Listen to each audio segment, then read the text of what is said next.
masa Advent yang sebentar akan sebagai narasumber Pendeta Denny Setiawan dari GKI Pasteur Bandung.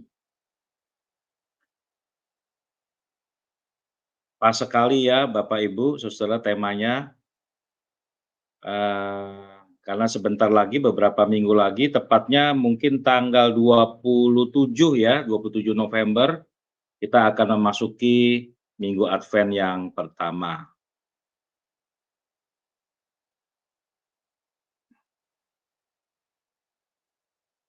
Baik,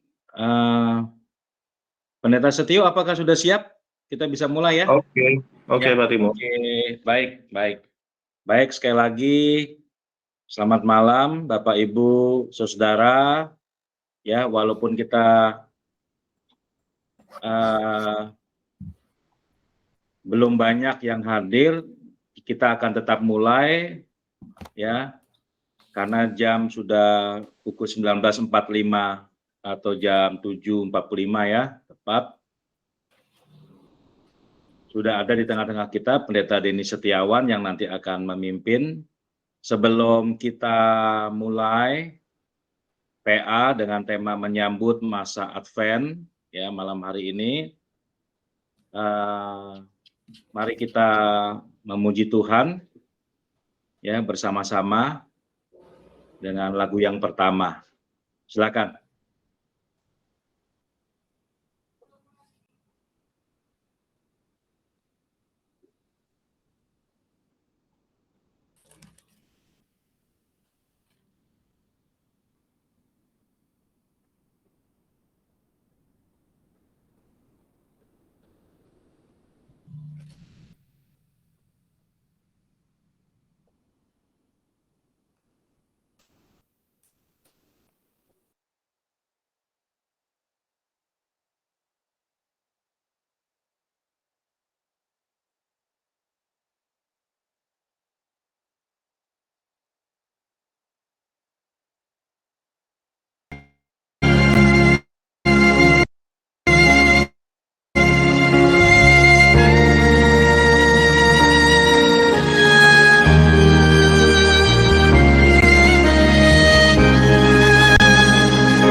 Ya, Pak Timo.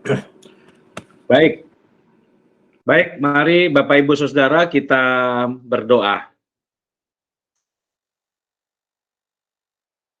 Kami mengucap syukur ya Bapa untuk malam hari ini.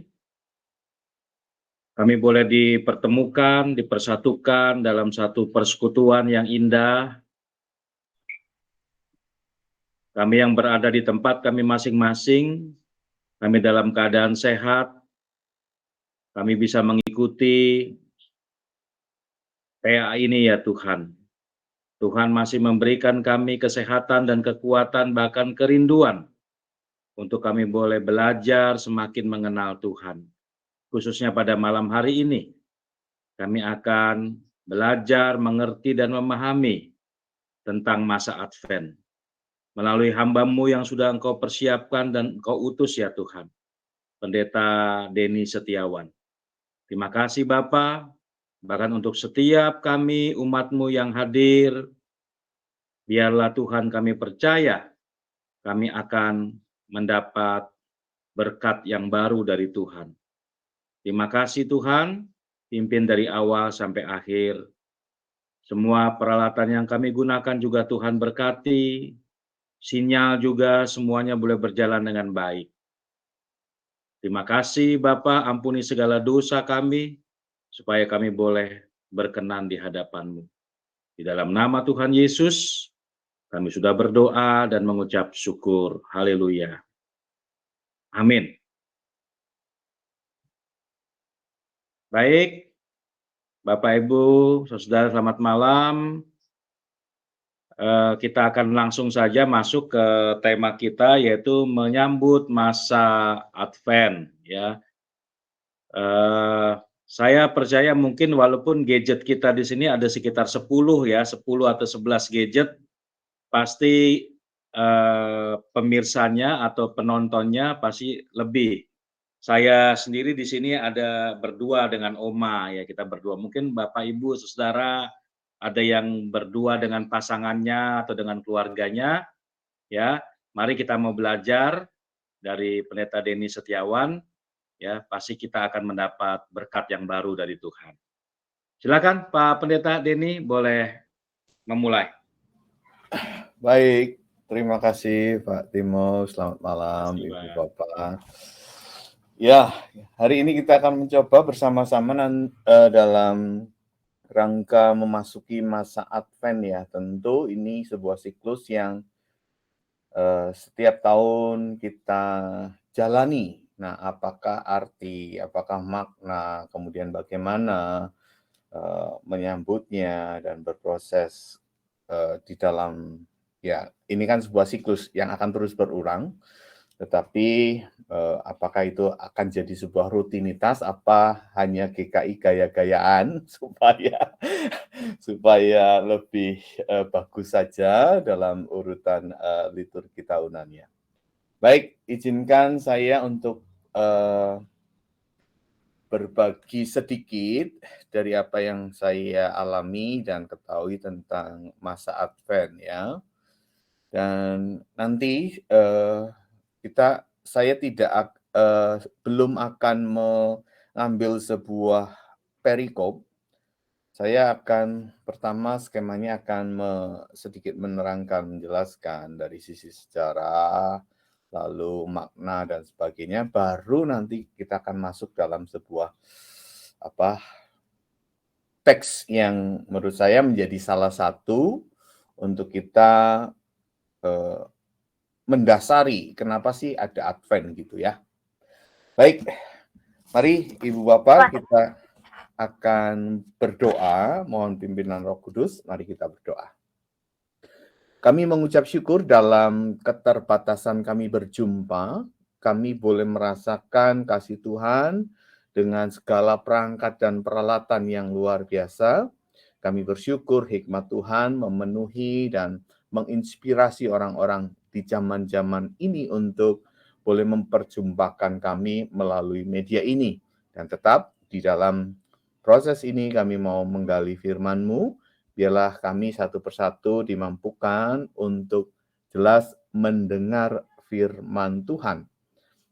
Biarlah sinyal internet kami pun dapat memperlancar kami kejelasan, artikulasi kata, dan segalanya yang boleh kami dengar dengan jelas. Berkati hamba-Mu, berkati kami semua dalam kelemahan dan keterbatasan kami, kiranya Roh-Mu yang kudus memampukan kami. Di dalam Kristus Yesus kami berdoa. Amin. Baik, saya akan... Oh, saya sudah di-pin ya. Saya tidak share. Semoga kelihatan ya, Ibu Bapak. Share saya ada di sini. Nanti kalau kecil di zoom aja gitu ya, diperbesar saja. Baik, kita akan pertama-tama saya pin. Oke. Nah, yang pertama masa Advent. Kalau menilik sejarahnya, kita bisa melihat ada dalam sebuah tradisi 380 Masehi di dalam konsili lokal Saragossa, Spanyol ya. Bapak Ibu kalau ingin baca-baca ada itu di webnya PGI, asal mula masa Advent. Itu seputar apa yang terjadi di sana, lalu bagaimana proses ini sampai sekarang dihayati, perubahan-perubahan yang ada, tahapan-tahapan yang ada di sana. Nah, saya tidak akan menjelaskan tradisinya kalau saya bukan orang yang paham atau mempelajari sejarah. Namun, kita perlu tahu dari mana asalnya ya. Itu lalu kita akan bersama-sama melihat kata Advent sendiri dalam bahasa Latin sebenarnya Adventus yang artinya datang, dan sebenarnya di dalam budaya Romawi ini sebuah upacara untuk menyambut kaisar. Dalam budaya Romawi itu menyambut kaisar. Jadi ada persiapan yang dilakukan oleh pejabat-pejabat istana yang mengundang rakyat dan sebagainya. Ketika kaisar itu akan datang ke istananya, akan datang ke kota dan sebagainya. Jadi itu gambarannya Adventus yang dimaknai dalam budaya Romawi. Nah, di dalam bahasa Yunani, dalam Perjanjian Baru sendiri itu menggunakan kata parousia, artinya juga kedatangan, kehadiran, ketibaan. Nah, parousia ini mau berbicara tentang apa? Mari kita lihat. Nah, makna Advent itu kemudian menjadi dua ya. Jadi ada dua makna di sana. Satu tadi karena berkaitan dengan menyambut kaisar dalam budaya Romawi, ternyata itu juga diadop kemudian di dalam budaya atau tradisi gerejawi, yaitu persiapan perayaan penggenapan janji Allah dalam Yesus Kristus, yaitu Natal. Berarti kita akan mempersiapkan pernak-pernik sebagainya untuk boleh menyambut kelahiran Tuhan Yesus. Dan itu merupakan juga masa, kalau mundur ke belakang, merupakan masa penantian juga, seperti masa penggenapan dari nubuatan mesianik, yang itu nanti di dalam bacaan-bacaan Perjanjian Lama, Yesaya maupun Mazmur itu mengarah pada akan hadirnya lahirnya Mesias. Jadi flashback ke belakang lagi ada nubuatan mesianik. Nah, itu sisi dari Advent yang pertama, yaitu merayakan kelahiran Yesus kurang lebih 2000 tahun yang lalu sebagai sebuah penantian terhadap penggenapan atau nubuatan mesianik yang Allah berikan kepada umat. Nah, di sini kita bisa melihat sebenarnya teks-teksnya itu yang diangkat dari Yesaya pasal 7, 11, dan sebagainya. Banyak sekali teks-teks yang tanda petik memperlihatkan, membuktikan bahwa Yesus Kristus itu Mesias yang dari Allah. Jadi bukan hanya sekedar comot-comot, Injil itu tidak sekedar comot-comot, terus footnote-nya kalau di bawah kan seringkali di dalam Alkitab kita kan bawahnya ada kayak catatan kaki itu berkaitan dengan Perjanjian Lama, itu bukan sekedar comot-comot, tetapi memang itulah nubuatan mesianik yang hadir, yang tergenapi di dalam Yesus Kristus. Jadi Bapak Ibu jangan ragu lagi terhadap nubuatan ini, bahwa Mesias yang Allah janjikan memang telah hadir di dalam diri Yesus. Jadi tidak perlu menunggu Mesias yang lain. Karena kalau dalam bangsa Yahudi yang tidak percaya Yesus adalah Mesias, mereka masih menanti seperti itu gambarannya. Tetapi bagi kita bahwa pengenapan ini merupakan pengenapan yang memang Allah nyatakan di dalam umat Israel untuk juga seluruh dunia. Ya, jadi kalau kita bimbang lagi aneh, apakah Yesus adalah Mesias, mempertanyakan itu lagi aneh. Nah, masa Advent itulah kembali untuk menegaskan. Masa Advent kembali untuk menguatkan, meneguhkan ini nubuatan Allah yang tergenapi. Sehingga sekarang kan banyak sekali godaan-godaan, terkhusus saya beberapa kali ini dengar dari anggota jemaat, nggak cuma sekali Bapak Ibu, bagaimana entah di GKU Pulau Mas, Saksi Yehova itu sudah mulai aktif sekali untuk menggoyahkan iman. Nah, di momen ini mestinya kita menjadi orang-orang yang yakin betul Yesus itu bukan sekedar nabi. Ya, jadi siklus ini mau terus meneguhkan, tiap tahun kita rayakan mau meneguhkan. Dan jangan lupa bahwa siklus yang rutin ini jangan hanya menjadi sebuah kebiasaan, tetapi maknanya harus ditangkap dalam, sehingga tiap tahun dalam menjalani Advent Natal ini bertumbuh atas keyakinan itu. Bertumbuh atas iman yang memang selama ini betul kesaksian Alkitab yang diceritakan, yang diberitakan, yang difirmankan. Nah, ini yang mestinya menjadi sebuah proses di mana orang-orang Kristen yang percaya Yesus adalah Mesias dari Allah menjadi sebuah proses beriman yang bertumbuh dan berbuah di tengah godaan media sosial saat ini kan. Media sosial saat ini kan berbagai sumber bisa tanda petik menggoyahkan. Misalkan perdebatan, itu hari Natal kan tadinya untuk tanda petik mengeliminasi kelahiran sang raja atau dewa matahari dalam konsep itu, kemudian Nah, kalau kita tidak memahami esensi perayaan Natal di dalam masa Advent ini, maka kita akan berdebat dengan argumen-argumen yang tidak perlu dan bahkan justru cenderung meragukan, membuat kita ragu dan bimbang. Jadi makna Advent yang perlu menjadi titik tekan adalah bagaimana kita betul-betul setiap tahun menghayati bahwa Yesus adalah Mesias dari Allah, dan itu final, itu titik. Karena nubuatan itu ada dan terbukti, dan sekali lagi Injil yang dituliskan oleh para penulisnya tidak hanya asal cocokologi ya Bapak Ibu tahu ya, hanya mencocok-cocokkan, wah ini cocok, bukan. Tapi itu memang nyata ada footnote yang ada di dalam kecil Alkitab kita, buku Alkitab ini. Kalau di elektronik kan seringkali nggak terlihat ya footnote-nya, catatan kaki bawah itu. Itu bukan asal kutip, itu bukan asal cocokologi. Ini yang harus ditekankan. Jadi masa Advent memang menjadi masa di mana kita boleh mempersiapkan untuk merayakan Sang Mesias itu. Di sisi yang lain, kita melihat masa Advent sebagai persiapan menyambut kedatangan Yesus kedua kali. Janjinya yang pertama ketika di dalam Yohanes pasal 14 ayat 1-3, ketika aku akan datang kembali, menyediakan engkau, datang kembali.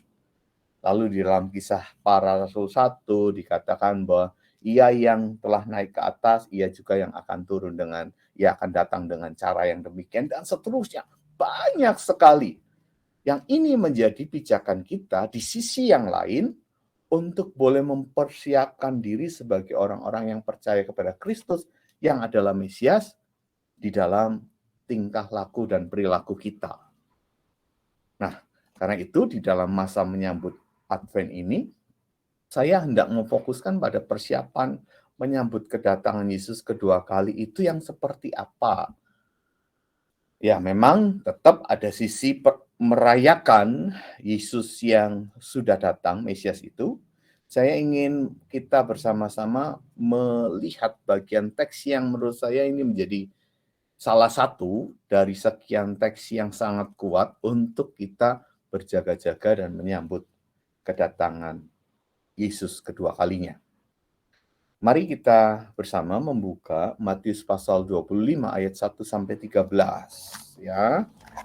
Jadi tadi sebagian kisah sejarah, makna, lalu kemudian bagaimana sih kita mencoba untuk meresponi kehidupan beriman kepada Kristus, lalu bagaimana menjalani kehidupan ini, kemudian mengingat apa yang Yesus janjikan dan bagaimana kemudian proses kita menyambut kedatangannya, masa penantian untuk menyambut kedatangannya. Mari kita membuka Alkitab kita, Matius pasal 25, ayat 1 sampai dengan 13. Ya, memang banyak sekali sebenarnya perumpamaan-perumpamaan yang mengajarkan untuk kita berjaga-jaga di dalam masa-masa penantian Yesus yang akan datang kedua kalinya. Matius 25 ayat 1 sampai dengan 13. Pada waktu itu hal kerajaan sorga seumpama 10 gadis yang mengambil pelitanya dan pergi menyongsong mempelai laki-laki. 5 diantaranya bodoh dan 5 bijaksana. Gadis-gadis yang bodoh itu membawa pelitanya, tetapi tidak membawa minyak. Sedangkan gadis-gadis yang bijaksana itu membawa pelitanya dan juga minyak dalam buli-buli mereka. Tetapi karena mempelai itu lama tidak datang-datang juga, mengantuklah mereka semua lalu tertidur. Waktu tengah malam terdengarlah suara orang berseru, "Mempelai datang, songsonglah dia." Gadis-gadis itu pun bangun, semuanya lalu membereskan pelita mereka. Gadis-gadis yang bodoh berkata kepada gadis-gadis yang bijak, "Berikanlah kami sedikit dari minyakmu itu, sebab pelita kami hampir padam." Tetapi jawab gadis-gadis yang bijaksana itu, "Tidak, nanti tidak cukup untuk kami dan untuk kamu.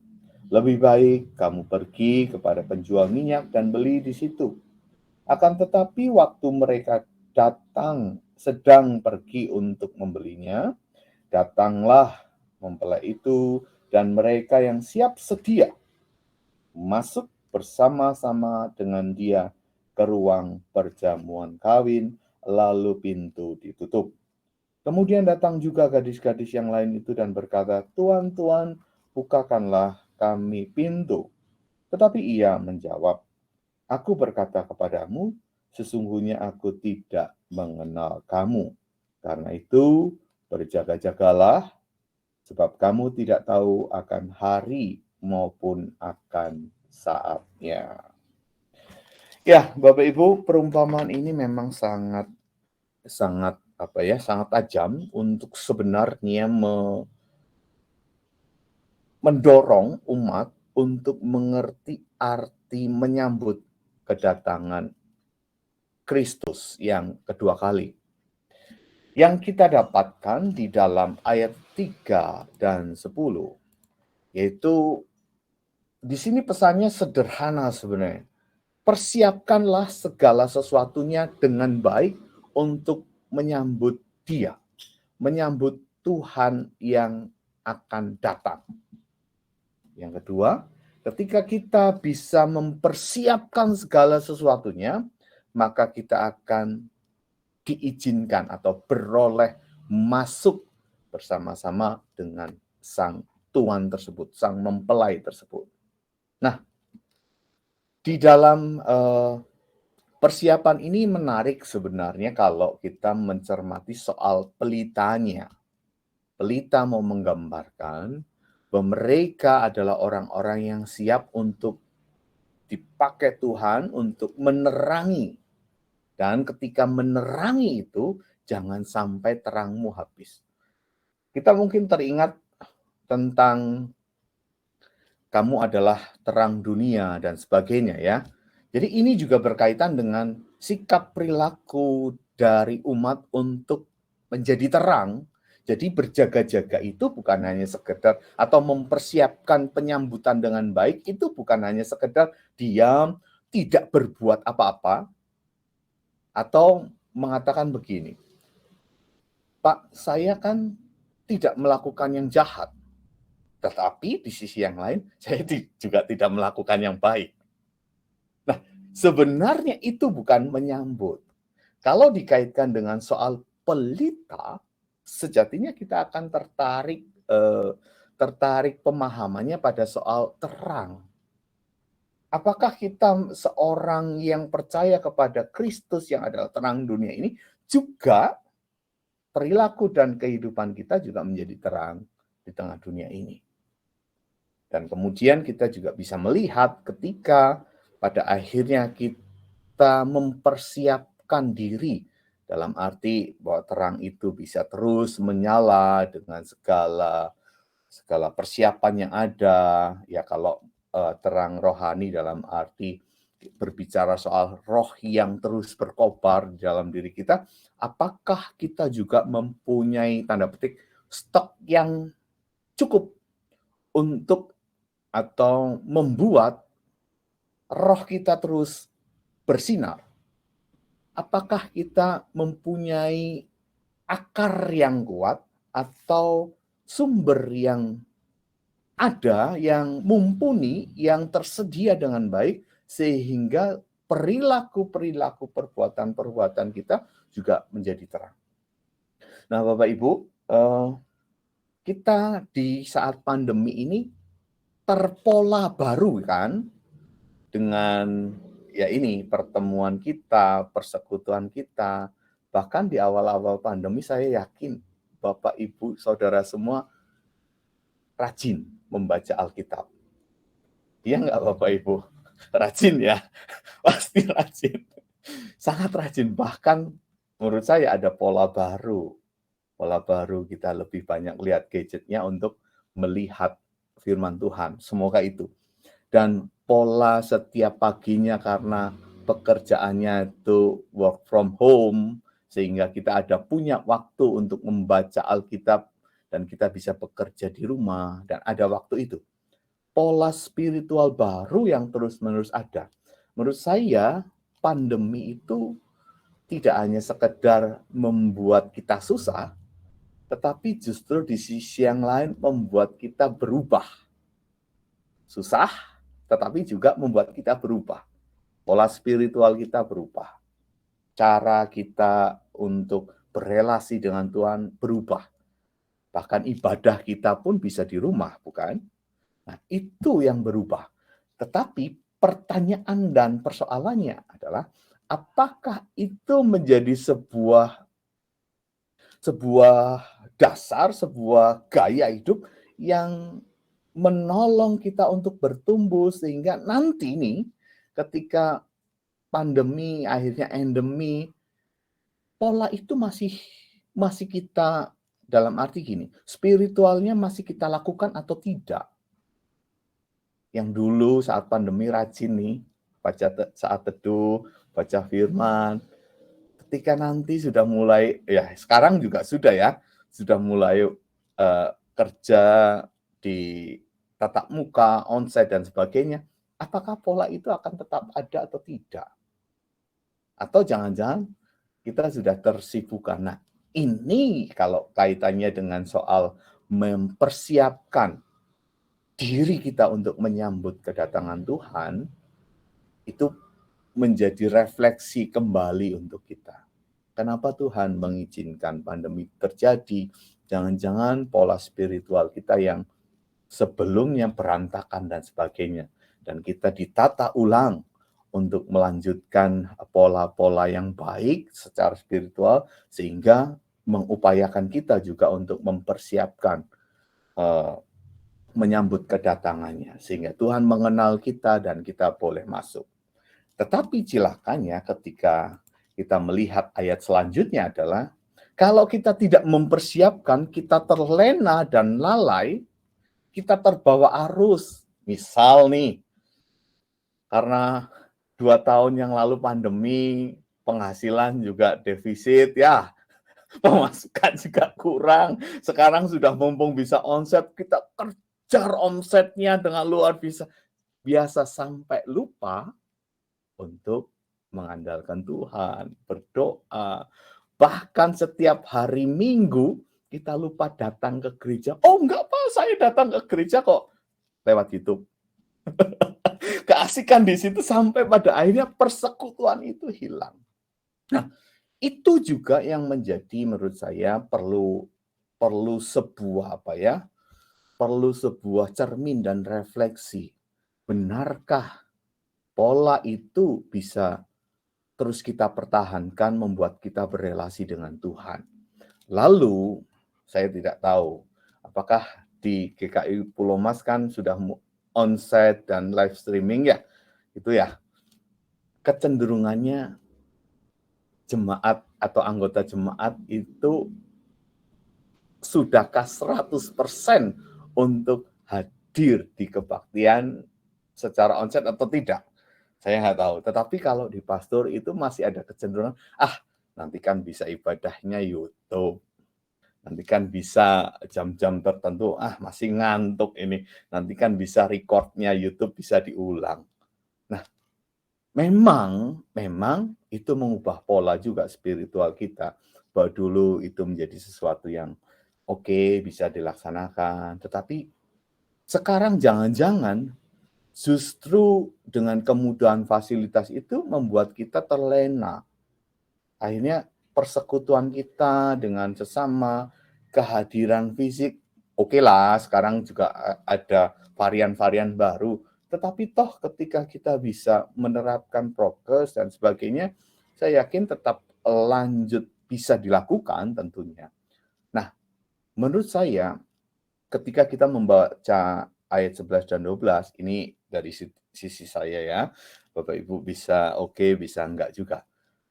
Ketika tidak mempersiapkan menyambut Tuhan dalam konteks peribadahan, persekutuan kita, relasi kita dengan Tuhan yang digambarkan tidak membawa buli-buli berisi minyak, sama saja kita kekeringan dalam rohani, bisa saja kita dianggap sebagai gadis-gadis yang bodoh, yang tidak mempersiapkan dengan baik, tidak berefleksi secara rohani dengan baik terus-menerus, padahal iman kan sebenarnya iman itu hidup.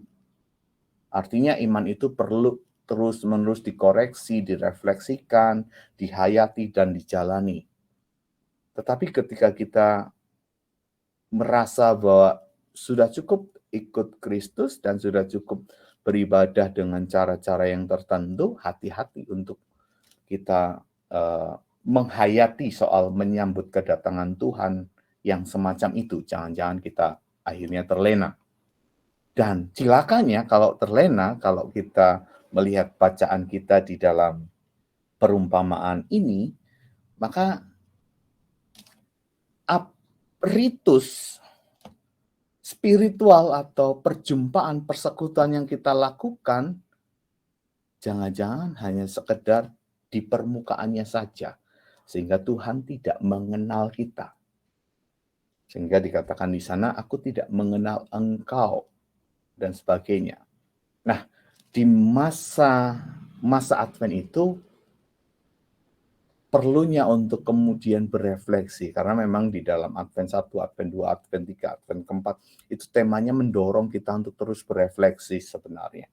Apakah kita sudah menjadi Kristen yang sejati, Kristen yang menyambut Tuhan, baik secara rohani, jiwa, ya akal budi dan semuanya. Sehingga pada akhirnya ketika Tuhan datang, kita dinyatakan sebagai orang-orang yang dikenal dan beroleh masuk.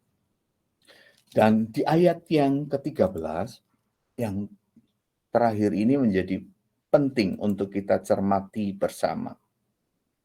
Kamu tidak tahu kapan datang. Artinya bahwa refleksi itu terus-menerus, dan ingat, kita tidak boleh menunda. Wah, besoklah. Saya yakin besok saya mau onsite nih kebaktiannya. Hujan. Males datang lagi. YouTube lagi bisa. Sudah mulai lagi nih, udah beriklan. Wah, besok lagi. Ada bisnis apa lagi? Banyak hal yang membuat kita tanda petik terhambat untuk menggenapi apa yang kita katakan, menggenapi janji yang kita ucapkan. Nah, menurut saya ini perlu kita terus-menerus benahi, karena sekali lagi kita tidak tahu kapan Tuhan datang. Kita tidak tahu kapan Ia memanggil kita dan sebagainya. Kita tidak tahu masanya. Tetapi di sini ada peringatan yang sangat tegas. Ketika kita tidak tahu, maka berjaga-jagalah. Berjaga-jagalah, bersiap sedialah dengan upaya-upaya seperti para wanita, para perempuan yang bijaksana, mempersiapkan dirinya. Kalau orang berperang kan selalu mempersiapkan dirinya dengan baik, segala sesuatunya, ransumnya, persenjataannya, mentalnya, dan semuanya. Karena kedatangan Tuhan bukan hanya sekedar menopang dan menolong kita, memberikan kita kerajaan sorga, tetapi ada sebuah pertanggungjawaban yang harus kita berikan. Karena Dia hadir sebagai hakim yang akan meminta pertanggungjawaban dari setiap kita. Dan itu juga perumpamaan-perumpamaan yang Tuhan berikan soal talenta dan sebagainya. Jadi kesempatan-kesempatan yang Tuhan berikan di dalam kehidupan kita, ketika kita, ya kalau orang Muslim kan selalu bersyukur ya, alhamdulillah bisa berjumpa dengan Idul Fitri tahun ini ya, itu ada rasa syukur. Nah, apakah kita juga alhamdulillah bisa berjumpa dengan Tuhan dan merayakannya? Artinya ada rasa syukur dengan persiapan-persiapan. Dan menarik sebenarnya kalau kita melihat sejarah Natal ini, itu hampir dimiripkan dengan Paskah.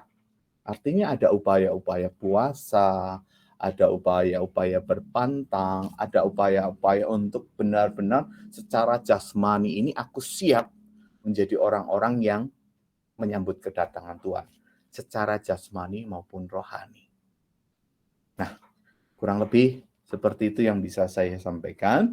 Mungkin kalau ada pertanyaan dan diskusi, mari silahkan untuk ditanyakan.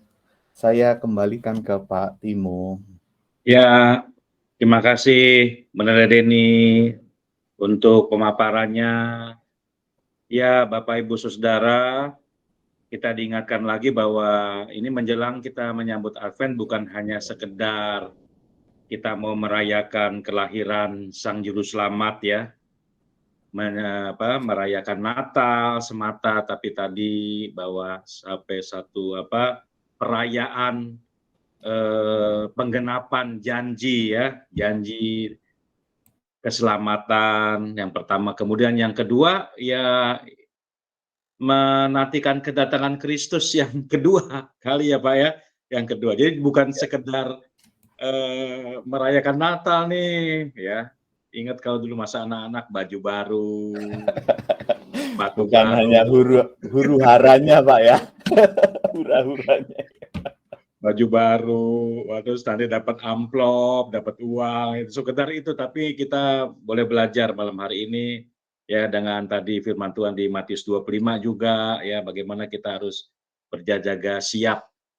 Karena kan memang pada waktu itu ya Pak, mungkin budaya Yahudi kan mempelai datangnya nggak dikasih tahu ya Pak. Jadi memang gadis-gadis itu memang harus siap Ya. gitu. Aku mau pulang datang jam 12, jam 1 kan enggak gitu ya. Begitu juga gambaran bahwa Tuhan akan datang. Kita harus siap sedia. Luar biasa. Baik Bapak Ibu Saudara, kalau ada yang mau bertanya dari tentang pemaparan tadi yang kurang jelas atau yang lain seputar Advent atau Adventus gitu ya, silakan. Ya, saya beri kesempatan langsung saja. Ya, tadi saya di sini lihat ada anggota jemaat kita yang dari Texas loh. Luar biasa. Keluarga Evi Nenobais dari Texas. Masih ada kah? Dari Texas, Bekasi, Amerika Serikat. Tadi saya melihat ada Evi Nenobais ya, juga teman-teman yang lain. Silakan kalau ada yang mau bertanya ya seputar Advent ya atau hal-hal yang lain. Silakan kalau ada. Ya mungkin saya awali dulu. Silakan kalau ada yang mau bertanya. Oh ini dia Ibu Evi Irons. Apa kabar? How are you? Oh ya, masih di mood. Ya, ini Evi. Terima kasih sudah bergabung dengan kita. Ya sambil sarapan, kabar baik. Fine. Oh, kabar baik ya. Ada yang mau ditanyakan nggak, Ibu Evi? Enggak, soalnya mulainya telat. Saya tadi telat karena perbedaan jam 13 jam lebih. Jadi Indonesia lebih duluan, Texas mundur 1 jam, jadi telat, lupa. Jam berapa di situ sekarang? 7:30. Malam. 7:30 pagi. Oh, pagi. Pagi. Ya. Selamat Bu pagi. Evi, sarapan kita makan malam ya. Iya. Iya. Selamat Bu Evi, pagi. sarapan kita makan malam. Oh, pada tadi ini luar biasa kan jemaat kita ada yang sampai di Mantap, USA ya. sana. Ya, selamat bergabung ya Ibu Evi. Salam untuk keluarga juga. Ya, baik silakan Bapak Ibu. Pak Pendeta Denny, ini Advent yang kita rayakan di GKI khususnya mirip nggak dengan gereja Katolik nih? Ya. Yang mereka rayakan, gitu. Baik. Jadi sebenarnya masa persiapannya itu sama. Tapi dalam konteks-konteks tertentu mereka dalam tradisi yang terbakukan sebenarnya. Bahwa di minggu ketiga ini harus gaudate, ada lilin pink, keceriaan dan enggak.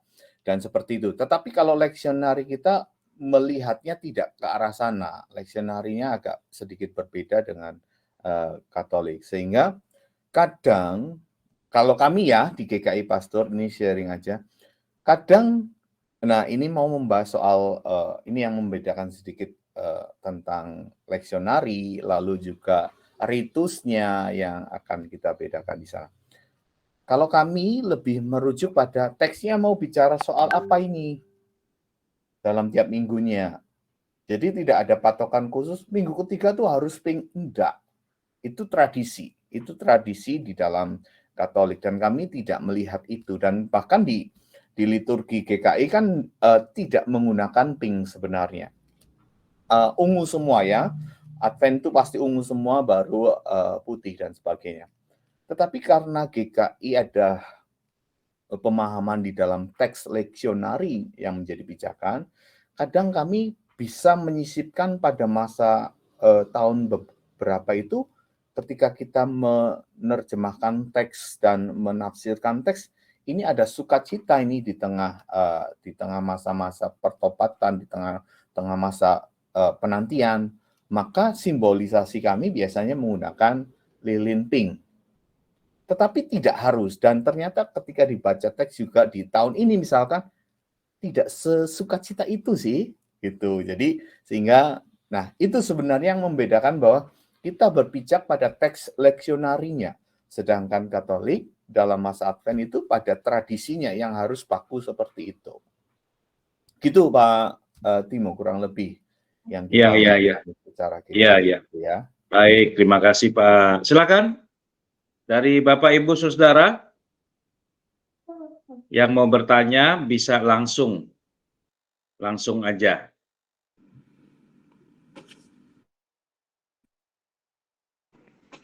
Ya, mungkin saya, Pak Timo. Silakan Pak Pendeta Setio. Ini juga eh, dari sharing-sharing yang terjadi antara saya sama beberapa jemaat gitu ya. Ketika diperhadapkan dengan sebuah, dari dulu ya sebenarnya Natal kan kita berbicara tentang kelahiran Tuhan Yesus gitu ya. Ketika kita juga memaknai Advent terus Natal, itu bukan hanya soal kelahiran Tuhan Yesus 2022 tahun yang lalu gitu loh, tetapi juga pemaknaan akan kedatangan Kristus yang kedua. Nah, di situ tuh yang mungkin eh, entah kalau bisa dikatakan shock liturgi gitu ya, nggak bisa dikatakan shock culture gitu, itu tuh yang masih masih jadi bahan perbincangan yang terus terjadi gitu Mas. Ini sebenarnya kita merayakan apa sih? Merayakan Kristus yang lahir 2022 tahun yang lalu, atau mengingat kembali akan kedatangan Kristus, atau malah dua-duanya gitu. Itu kan sesuatu hal yang kalau mengingat kedua-duanya sih ya itu sebenarnya sesuatu hal yang jauh berbeda gitu ya. Tapi ya kembali lagi tadi tentang masa Advent itu penantian. Oh, penantian bukan hanya kelahiran tapi juga kedatangan Kristus. Mungkin itu sih Mas kalau jadi sharing yang saya lakukan dengan beberapa jemaat gitu. Memang biasanya kalau GKI selalu mengatakan in between. Gitu ya. Di dua-duanya. Jadi memang satu sisi ya itu betul bahwa ini menjadi sesuatu yang kok dulu kita hanya sekedar Natal, gongnya sudah selesai gitu, meriah dan segala macam. Padahal di sisi yang lain ada teks-teks yang memang kemudian harus jadi sekali lagi kita landasannya pada teks ya, bahwa akan ada kedatangan Tuhan yang kedua kali, dan itu benar-benar nyata. Itu bahkan menurut saya kalau kita melihat dari, jadi ada dua hal yang menarik. Di sisi yang lain, teks-teks tentang nubuatan mesianik dalam perjanjian lama untuk kepada perjanjian baru di dalam Injil, tetapi di sisi yang lain dari dalam perjanjian baru adalah nubuatan tentang parusia itu. Nah, jadi dalam Alkitab kita itu ada nyawanya di situ, bahwa di satu sisi ini sudah terbukti dan di sisi yang lain kita sedang menantikan pembuktian itu. Terbuktinya apa? Bahwa karya Allah tergenapi dalam nubuatan mesianik itu, dan kita sedang menanti nubuatan Allah yang kedatangan Tuhan parusia. Jadi memang ada semacam tarik ulur. Di satu sisi ya kita boleh bersuka cita, tetapi di sisi yang lain ingat loh, kita tetap harus waspada, jangan terlena. Artinya sukacita perlu. Ya menurut saya sih itu justru kehidupan. Ada sebuah ada sebuah pola yang tidak bisa kita harus seperti ini. Satu, ada selalu dua sisi yang akan terus kita jalani. Hidup kan seperti itu. Ada dua sisi selalu yang menjadi ketegangan bagi kita, dan penting untuk merayakan sukacita Allah yang telah digenapi. Penting juga berwaspada untuk menanti penggenapan janji Allah tentang parusia itu. Sehingga di sana justru menurut saya ada sikap kewaspadaan agar kita tidak terlena di tengah-tengah berkat-berkat yang luar biasa. Ada kesiapsiagaan di dalam praktek-praktek spiritual kita, tetapi kita tidak menjadi kaku. Oh, harus gini Natal kan enggak perlu boleh sukacita, enggak juga. Ada dua sisi itu yang menjadi ketegangan. Intinya di sana kita sedang merespon firman Tuhan yang penuh dengan gelombang kehidupan. Ya, seperti kita dibawa di tengah perahu gitu ya. Di dalam perahu gitu, di tengah samudra kadang ada badai yang wus, tapi ada air yang tenang. Menurut saya gambaran situasi beriman kepada Kristus di tengah situasi masa Advent itu seperti itu. Itu dari saya. Thank you, Pendeta Setio, Pak Timo, saya kembalikan. Ya, makasih. Silakan, mungkin Bapak, Ibu, Saudara masih ada? Masih ada? Mungkin kebiasaan di GKI Pastor atau di yang sepengetahuan Pendeta Denny, sebaiknya kita perayaan Natal begitu Pak, bukan sebaiknya malah ya. Karena tepatnya itu kita biasanya merayakan Natal setelah Advent ya Pak ya, perayaan Natalnya. Nah, ya, jadi ada nih, sekarang kalau secara umum, kami GKI Pastor itu melakukan perayaan yang umum ya, itu jadi paginya kebaktian Natal, ini pas minggu ya, jadi 25 Desember itu minggu sehingga para panitia nggak kelelahan. Biasanya double-double, Natalnya di tengah-tengah minggu itu biasanya udah malam Natal, besoknya harus kebaktian minggu, itu double-double. Nah, kami Pak. itu pagi itu pada kebaktian Natalnya, sorenya biasanya perayaan. Jadi ada situasi penantian, tetapi ada juga situasi sukacita. Nah, ini sebenarnya masalah teknis. Kami sudah mengingatkan komisi dan sebagainya untuk penghayatan perayaan setelah umum, ya, setelah perayaan umum. Tetapi teknisnya selalu gagal. Kenapa? Karena banyak yang alasan, wah nanti setelah Natal kami mudik, kami ini nggak bisa kumpul dan sebagainya. Sebenarnya hanya alasan teknis. Biasanya seperti itu. Sehingga Natal sekolah minggu, Natal usia lanjut, itu di Advent kami akhirnya berdamai dengan seperti, oke lah, di masa Advent ketiga keempat. Jadi di minggu itu, enggak apa-apa, silahkan. Untuk memperdamaikan. Karena kan kita masih Adventan, tapi ini sudah gembira, belum itu. Nah, akhirnya kami berdamai dengan hal itu. Tapi semua pasti karena hal teknis. Di mana-mana itu alasannya biasanya karena hal teknis. Akhirnya ngalah juga ya Pak? Ya, berdamai oke lah Advent ketiga dan keempat, artinya mau keempat itu silahkanlah, enggak apa-apa. Nah, akhirnya sulit juga daripada kan nanti. biasanya di Natal sekolah minggu ya Pak yang kita adakan di itu sekolah minggu itu. Begitu, ya. Baik. Silakan, Bapak Ibu Saudara masih adakah? Atau sudah cukup pemaparan dari Pendeta Denny? Nah, atau ini masih ada yang satu Pak. Paula. Silakan. Ya, malam Pak Denny. Ya, malam semuanya Bapak Ibu. Saya cuma mau bertanya, kadang-kadang saya juga jadi keinget Pak masalah Natal ini. Kenapa kita tuh lihat untuk teman-teman kita yang di Katolik tuh lebih cenderung ke Januari Pak untuk Natalnya. Benar. Kebetulan juga kan kami besar juga di lingkungan Katolik ya sekolahnya.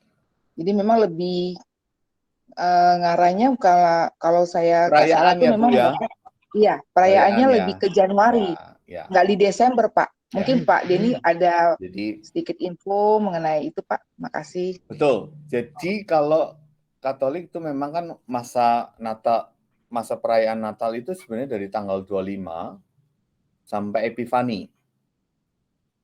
Kurang lebih tanggal 8, 6, 7 Januari itu sebenarnya masa perayaan itu, dan itu di dalam catatan sejarah itu memang ke arah sana ya. Baik Gereja Ortodok Timur juga melakukan itu. Jadi perayaannya.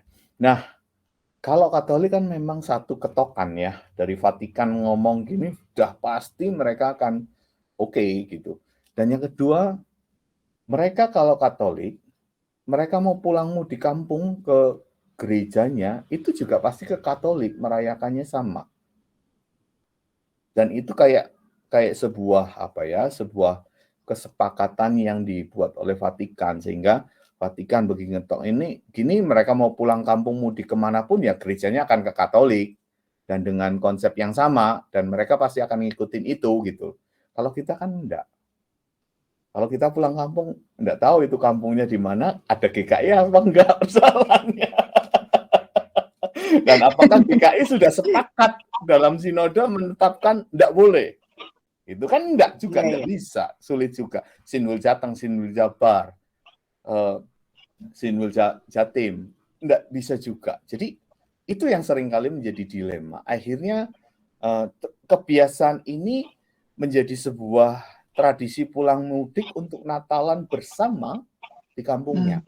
Sehingga Natalan dulu deh sekolah minggu, supaya tidak terbeban. Karena nanti tahun baru kita sudah sibuk lagi nih, bekerja dan sebagainya. Nah itu sebenarnya kalau saya lihat ya, pengamatan saya ke arah sana yang membedakan Katolik dengan GKI dan juga gereja Protestan lain. Dan yang sebenarnya yang sedih itu adalah kadang kita justru terdorong untuk cepat Natalan itu karena toko-toko. Toko-toko tuh awal Desember nanti sudah pasang pernak-pernik Natalan sehingga orang tuh pengen banget Natalan. Tapi ada 5 Desember toko-toko nggak akan jualan pernak-pernik Natalan. Oh iya. Diskonnya di awal ya Pak ya, diskon. Itu pola konsumtifnya itu menurut saya itu di sana yang menjadi dilema juga menurut saya ya. Apalagi budaya perkotaan dan sebagainya. Itu menurut saya yang menjadi faktor pendorong orang juga pengen cepat Natalan, suasana Advent kalau ke mall ini kok sudah rasanya Natalan dan sebagainya. Itu yang saya lihat dari sisi itu. Kadang-kadang hal-hal teknis itu Pak ya, kita harus mengalah ya. Tapi ya yang penting nilai spiritualnya ya Pak ya, kita Betul, tetap harus ditekankan terus, tetap diingatkan kita terus. tekankan, menantikan kedatangan Kristus. Satu sisi Pak, kita mungkin ya dalam tanda kutip belajar dari saudara kita Pak, agama Advent Pak ya. Ya. Advent kan menantikan sampai dia nggak merayakan Natal karena konotasi dia Natal kan minum-minuman, pesta, itu kan yang dia hindari sebenarnya. Makanya dia nggak merayakan Natal, lepas tadi Natal juga karena itu Dewa Matahari kan Pak. Makanya dia nggak mau. Tapi Advent sendiri kan dia fokus ke Tuhan pada Yesus sisi penantiannya itu, parusianya dia. Parusianya itu akan datang kapan dia siap sedia. Baik, Bapak Ibu, Saudara, masih ada lagi? Cukup? Kalau masih ada siap. Tadi ini juga siap, tapi selamat malam Pak Yopi, silakan Pak. Ya, saya ingin tambahkan aja Pak bahwa boleh silakan. Komitmen kita itu kan berjaga-jaga. Jadi penantian itu kan kita berjaga-jaga terus. Kalau tanpa berjaga-jaga terus kita juga akan susah menghadapi Natal. Natal itu kan seperti satu simbol bahwa Kristus sudah datang pertama. Dan yang keduanya kita harus berjaga-jaga supaya beliau datang ketemu kita. Terima kasih Pak. Terima kasih untuk penegasannya.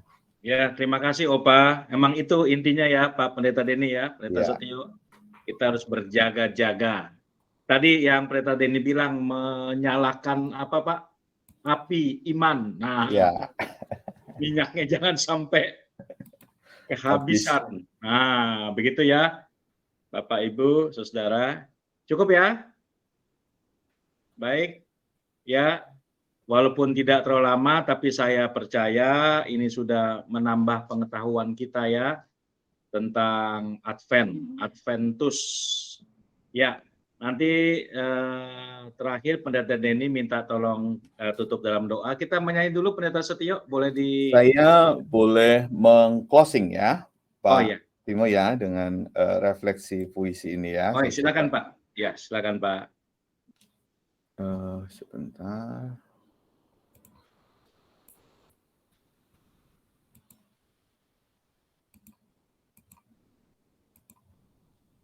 Oke.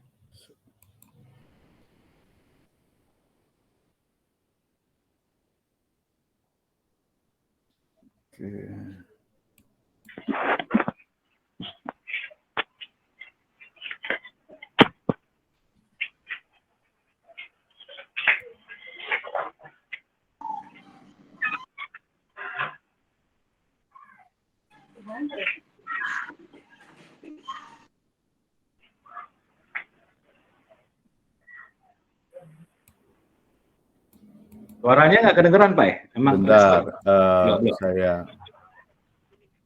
sebentar saya ini.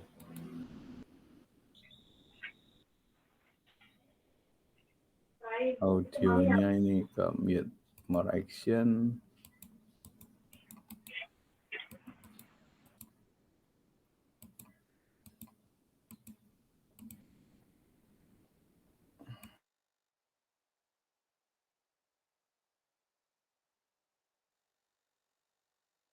Sebentar, saya lupa ngeklik.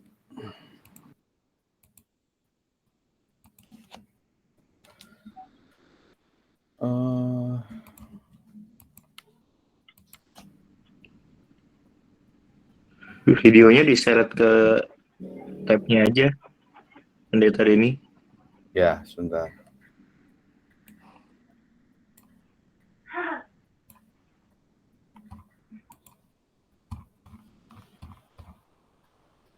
Saya lupa tadi nggak masukin dulu.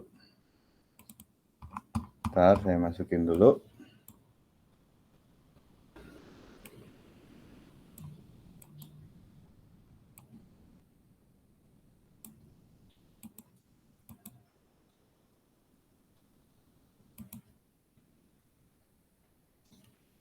Oh.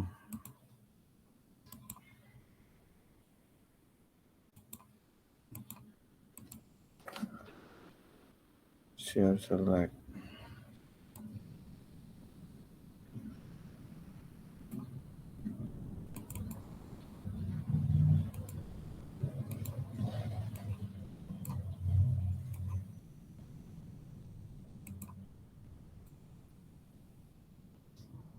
Loh, kok belum bisa?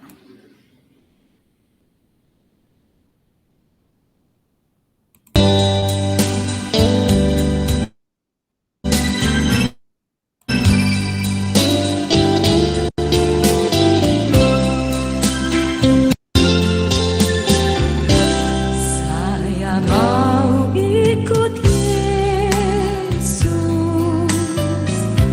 Saya mau ikut Yesus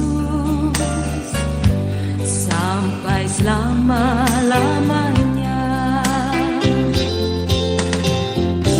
Saya mau ikut Yesus. Saya mau ikut Yesus sampai selama-lamanya. Meskipun saya susah menderita dalam dunia, saya mau ikut Yesus sampai selama-lamanya. Saya mau ikut Yesus. Saya mau ikut Yesus sampai selama-lamanya.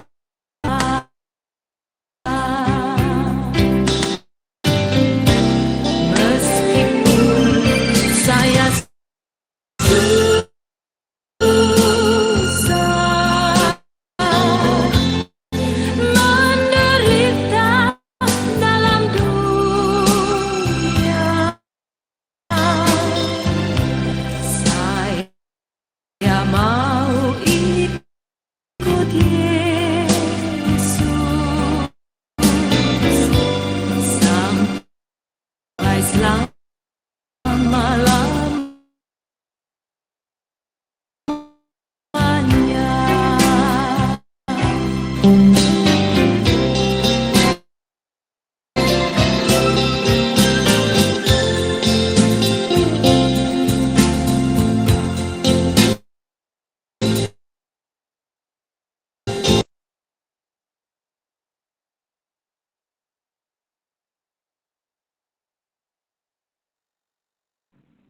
Silakan Pendeta Denny untuk menutup dan berkat.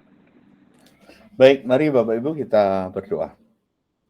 Tuhan, kami mengucap syukur untuk kasih setiamu dalam hidup kami. Kami percaya iman yang telah Tuhan karuniakan kepada kami boleh terus kami rawat pelihara untuk kami boleh terus berjaga-jaga di tengah segala situasi yang mengancam iman kami dan merontokkan segala keyakinan kami. Tolonglah kami agar kami boleh terus mempersiapkan diri, mewaspadai segala hal yang membuat kami jauh daripadamu. Tuhan, pimpin kami, bimbing kami, kiranya Roh-Mu yang kudus menopang dan menolong setiap kami. Kami mohon berkat-Mu untuk setiap anggota jemaat GKI Pulau Mas, Tuhan berkati, simpatisan dan sebagainya, saudara-saudara kami yang sedang sakit, Tuhan kiranya pulihkan dan sembuhkan, yang bergumul dalam imannya, kiranya Tuhan kuatkan, yang sedang membutuhkan kebutuhan jasmani, Tuhan kiranya cukupkan. Tuhan, kami percaya Engkau yang akan terus memelihara kami semua, dan biarlah hati kami, pikiran kami, jiwa kami selalu boleh menyambut kedatangan-Mu kapanpun itu. Roh-Mu yang kudus memampukan kami untuk berjaga-jaga.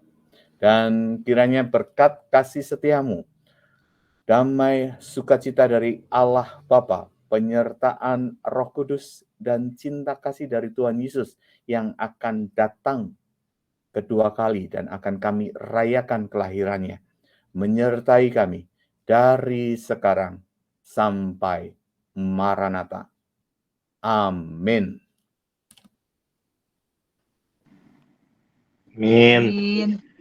Amin. Amin. Baik, terima kasih Pak Pendeta Denny atas pelayanannya. Tuhan berkati. Terima kasih Pak Denny. Bapak Ibu.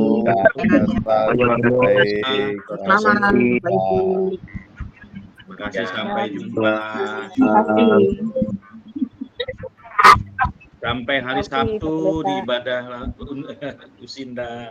Terima kasih. Dan hari Minggu. Terima kasih. Silakan untuk log